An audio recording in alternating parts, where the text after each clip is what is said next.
Bismillahirrahmanirrahim. Assalamualaikum warahmatullahi wabarakatuh.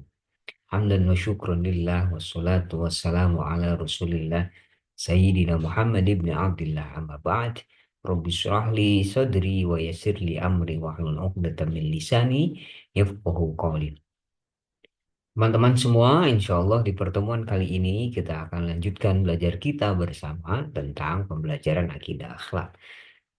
Apa yang akan kita bahas di pertemuan kali ini? Insya Allah kita akan membahas tentang bagaimana pengembangan metode pembelajaran.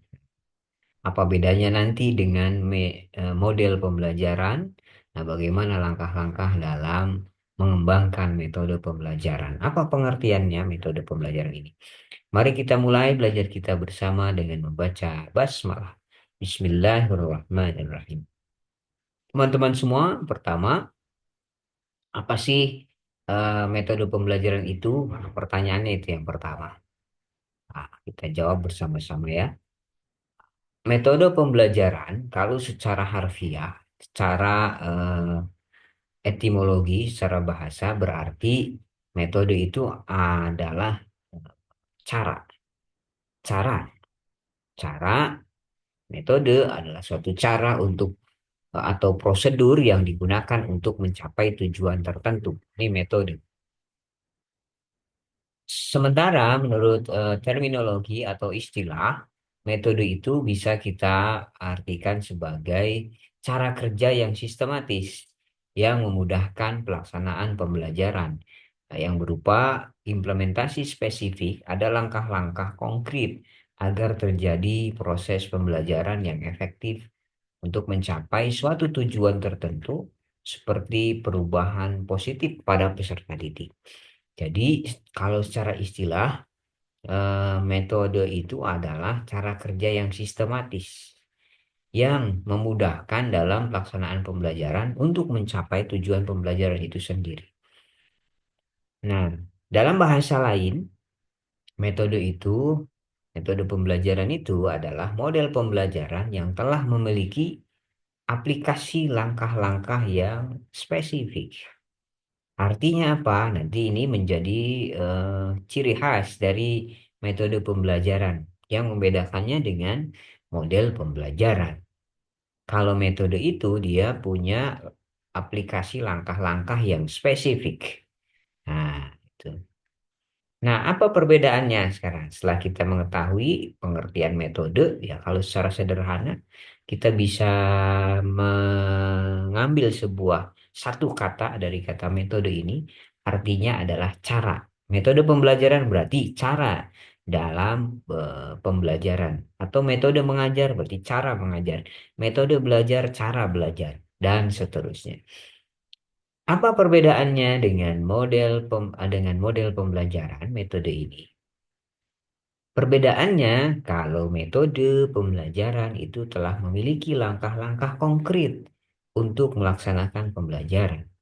Sementara kalau model pembelajaran hanya merupakan sebuah gambaran umum atau kerangka kerjanya saja. Artinya, guru harus membuat langkah-langkah atau sintaks sendiri. Nah, jadi kalau metode itu sudah ada langkah-langkah konkretnya, kalau dalam model dia belum. Model itu kalau kita ibaratkan dalam sebuah eh, misalkan telur ya, di telur gitu ya. Model ini adalah cangkangnya. Artinya apa?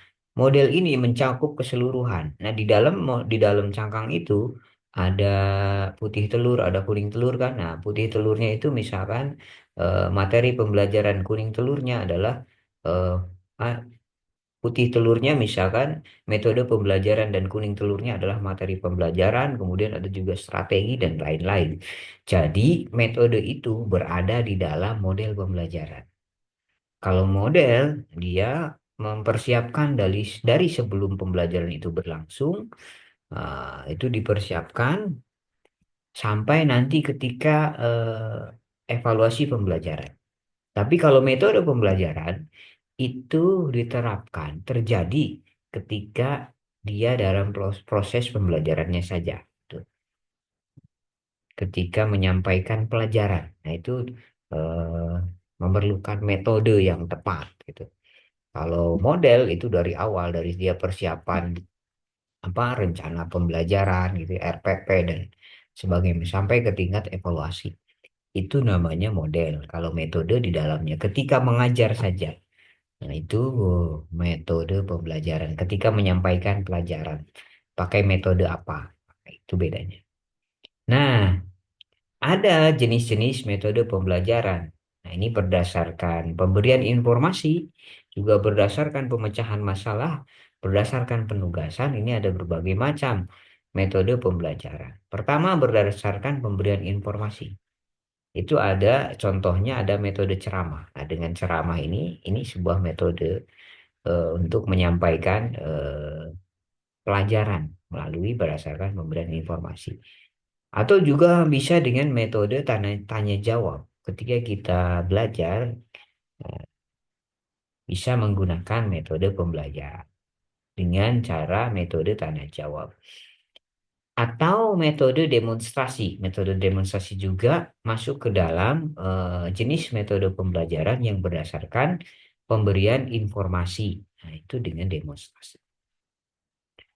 Yang kedua, berdasarkan pemecahan masalahnya. Metode ini kita bisa dengan pemecahan masalah. Metode pemecahan masalah, metode pembelajaran pemecahan masalah, ini berdasarkan pemecahan masalah itu yang pertama ada metode brainstorming. Bagaimana dia bisa memecahkan masalah dengan brainstorming. Ya, bahasa bahasa lainnya ada brainstorming itu cuci otak. Atau juga dengan metode diskusi kelompok. Nah, metode diskusi kelompok ini bagaimana dia memecahkan masalah dengan berdiskusi. Atau metode rembuk sejoli. Nah, berdua berembuk gitu ya. Dua orang berembuk itu untuk memecahkan masalah. Ada juga metode diskusi kelompok kecil atau bus group. Eh, ini juga dalam pemecahan masalah. Atau metode panel, masalahnya dipanelkan, ditemukan pemecahannya. Atau metode forum debat, jadi debatkan masalahnya bagaimana menurut pendapat si A, menurut pendapat si B, nah, itu didebatkan. Atau dengan metode seminar, diseminarkan masalahnya sehingga ditemukan pemecahannya dengan tepat. Atau metode simposium, dengan disimposiumkan masalah itu kemudian dipecahkan. Nah, hasil simposium itu menghasilkan pemecahan masalah. Yang ketiga, berdasarkan penugasan. Metode pembelajaran berdasarkan penugasan itu bisa dengan metode latihan atau drill. Bagaimana peserta didik diberikan latihan-latihan tugas-tugas ditugasi untuk berlatih sehingga nanti kemudian sampai ke tingkat mampu dan mencapai tujuan pembelajaran. Atau dengan metode penugasan itu sendiri diberi tugas si siswanya, bahasa lainnya adalah resitasi. Nah, juga bisa dengan metode permainan. Dia dengan kubus pecah atau role playing gitu ya. Nah, ini role playing ini ketika misalkan kita ingin menyampaikan suatu pelajaran tentang akhlak Rasulullah misalkan ya. Nah, kita menggunakan role playing berdasarkan hadis misalkan ya. Bagaimana si peserta didik itu memerankan memerankan peran gitu. Nah, ya ada yang jadi peran siapa memerankan Rasulullah misalkan ya gitu. Atau memerankan sahabat bagaimana akhlak sahabat gitu. Atau untuk pelajaran akidah akhlak, ada akhlak terpuji dan akhlak tercela. Kita bisa menggunakan eh, apa metode role playing ini untuk memudahkan si anak memahami pembelajaran. Atau sosiodrama, dibuatkan drama gitu. Dan suatu pelajaran, metode akidah akhlak tentang bagaimana akhlak itu dibuat sebuah drama. Nah, dari situ kita bisa melihat berbagai macam karakter. Ada yang memiliki akhlak terpuji, akhlak tercela, dan lain sebagainya. Atau disimulasikan, dicontohkan. Bagaimana tata cara Rasul ketika tidur, misal ketika minum, atau ya ketika makan. Nah, itu bisa diisi dengan metode simulasi berdasarkan penugasan. Si anak diminta untuk mensimulasikan dari hadis yang telah disampaikan atau dari pelajaran yang telah disampaikan. Juga bisa dengan metode kelompok kerja, workshop. Ya, anak diberi tugas sekelompok itu untuk mengerjakan ya tugas yang diberikan oleh guru. Atau metode studi kasus, dia studi kasus ada kasus tertentu dipecahkan. Atau dengan penugasan ini juga bisa dengan metode karya wisata. Anak-anak diajak untuk berkarya wisata, kemudian melaporkan apa yang ia temukan di ketika karya wisata itu, ketika ya karya wisata. Bisa mengunjungi museum, museum apa? Museum Islam misalkan ya, untuk mempelajari sejarah. Nah, ini bisa dengan karya wisata. Kemudian anak-anak mencatat apa yang didapatkan dari karya wisatanya. Itu jenis-jenis apa namanya metode pembelajaran. Selanjutnya kita ada contoh. Nih contoh metode pembelajaran. Ini yang diambil satu saja. Picture and picture. Metode ini mengajak bagaimana siswa itu mengurutkan gambar. eh, Mengurutkan gambar yang berseri yang disusun secara acak oleh guru sambil memaparkan alasan pengurutannya. Langkah-langkahnya metode picture and picture ini bisa kita laksanakan dengan pertama, guru menyampaikan kompetensi yang ingin dicapai. Yang ingin dicapai itu apa? Kemudian menyajikan materi sebagai pengantar. Berikan dulu materinya. Kemudian guru memperlihatkan gambar-gambar yang berkaitan dengan materi dan sebetulnya saling terkait satu sama lain. Namun susunannya telah diacak. Yang keempat, guru menunjuk atau meminta siswa. Siswa itu diminta untuk apa namanya? Cara bergantian untuk mengurutkan gambar-gambar menjadi urutan yang logis. Nah, yang kelima, guru menanyakan kenapa, atas dasar apa urutan gambar itu yang ditentukan oleh siswa. Gitu.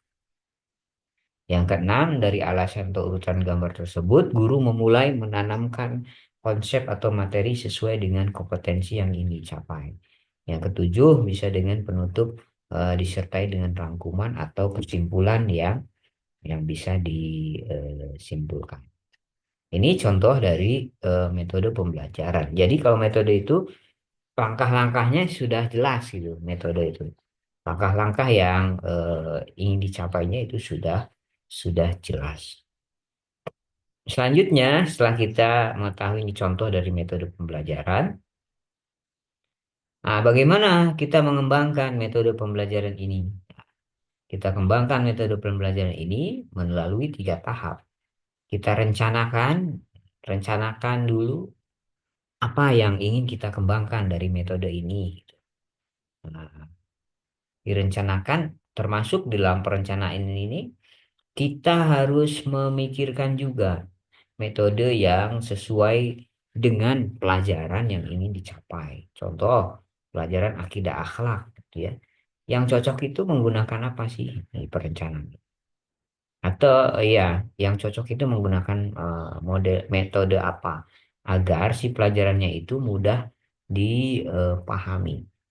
Atau tentang akhlak, ya biasa dengan role playing tadi atau simulasi atau demonstrasi atau dengan drama sehingga si anak bisa mudah memahami metode pelajaran yang disampaikan karena langsung melihat prakteknya gitu. Nah, di dalam perencanaan ini, ketika kita mengembangkan metode pembelajaran, misalkan tadi metode role playing, wah, ternyata metode role playing ini belum belum apa? Belum maksimal dalam mencapai tujuan pembelajaran, mengajarkan akhlak mahmudah gitu. Apa sih kekurangannya? Nah, dari kekurangan itu kita bisa kembangkan apa yang harus kita tambahkan. Contohnya di role playing itu, misalkan dia hanya memerankan saja bagaimana akhlak yang baik dan akhlak yang buruk.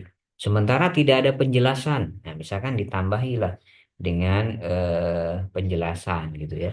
Setelah memerankan akhlak itu menggunakan role playing, kita coba tambahkan dengan penjelasan-penjelasan gitu.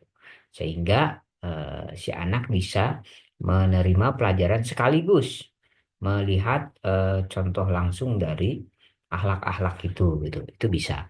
Kemudian setelah kita rencanakan, kita produksi bagaimana eh, metode itu bisa kita produksi dan kita terapkan di pembelajaran. Setelah itu, setelah diproduksi dan diterapkan, penilaian terhadap pelajaran pembelajaran metode itu. Bagaimana perubahannya dengan metode yang baru yang sudah kita kembangkan? Nah, itu bagaimana dengan tambahan tadi bukan hanya role playing tapi juga penguatan. Setelah role playing itu dijelaskan bahwa tadi dia bersikap seperti ini di dalam memerankan peran itu adalah akhlak yang baik, dijelaskan oleh guru atau dijelaskan oleh peserta didik ya bertugas. Nah, itu kemudian di akhir kita lakukan penilaian. Bagaimana metode itu baik, ada peningkatan atau tidak dari metode sebelumnya yang hanya role playing saja. Nah, itulah cara kita mengembangkan metode pembelajaran. Misalkan dinilai, oh ada yang masih kurang, apa yang harus kita tambahkan? Yang harus kita kembangkan itu di sisi mananya? Yaitu pengembangan metode pembelajaran. Baik ya. Nah, selanjutnya, nah ada langkah pengembangan metode pembelajaran. Pertama, kita analisis dulu kebutuhan dan karakteristik siswa tadi. Kebutuhannya apa? Sesuaikan dengan tujuan pembelajaran yang ingin dicapai. Juga karakteristik siswa kita harus perhatikan. Si siswanya bagaimana karakternya? Dia belajarnya lebih senang dengan audio kah, dengan suara kah, atau dengan visual kah, dengan gambar kah, atau dengan audio visual dengan keduanya. Mereka mayoritas senang dengan gambar dan suara gitu. Nah, maka ini harus kita pertimbangkan. Yang kedua, kita rumuskan tujuan pembelajaran yang ingin dicapai. Tadi tujuan pembelajarannya apa? Sesuaikan dengan apa yang ingin dicapai. Yang ketiga, rumuskan butir materi secara rinci. Butir materinya kita rumuskan secara rinci. Kemudian kita kembangkan instrumen pengukuran. Nanti diukurnya dengan apa? Keberhasilan pembelajaran ini diukurnya dengan apa? Itu apakah dengan tes kognitif, eh, atau dengan ya tes apa untuk menguji pemahaman dengan soal pilihan ganda, nanti dengan kalau yang menguji apa kita ingin mengukur mengukur sikap dengan angket misalkan atau dengan lembar observasi itu bisa. Yang terakhir, mengadakan uji coba dan revisi. Model itu, metode itu, maaf ya, metode pembelajaran itu kemudian kita coba dan kita revisi kurangnya di mana kalau terdapat kekurangan. Itulah langkah-langkah dari pengembangan metode pembelajaran, teman-teman semua. Nah, alhamdulillah ya, mudah-mudahan dengan apa namanya pembelajaran yang singkat ini kita bisa mengambil ya apa namanya manfaat bagaimana kita bisa mengembangkan metode pembelajaran yang ada saat ini. Bahkan sekarang kan sudah berkembang banyak metode pembelajaran-pembelajaran dengan perkembangan teknologi yang semakin hari semakin luar biasa. Mudah-mudahan kita nanti menjadi guru-guru yang bisa mengembangkan metode pembelajaran dengan baik sehingga materi pembelajaran bisa tersampaikan dengan baik dan tercapailah tujuan pembelajaran yang ingin dicapai dengan sebaik-baiknya. Terima kasih, mohon maaf atas kesalahan. Kita tutup bersama dengan hamdalah, alhamdulillahirabbil alamin dan doa kifaratul majlis. Subhanakallahumma wa bihamdika asyhadu an la ilaha illa anta astaghfiruka wa atubu ilaik. Akhirul kalam, assalamualaikum warahmatullahi wabarakatuh.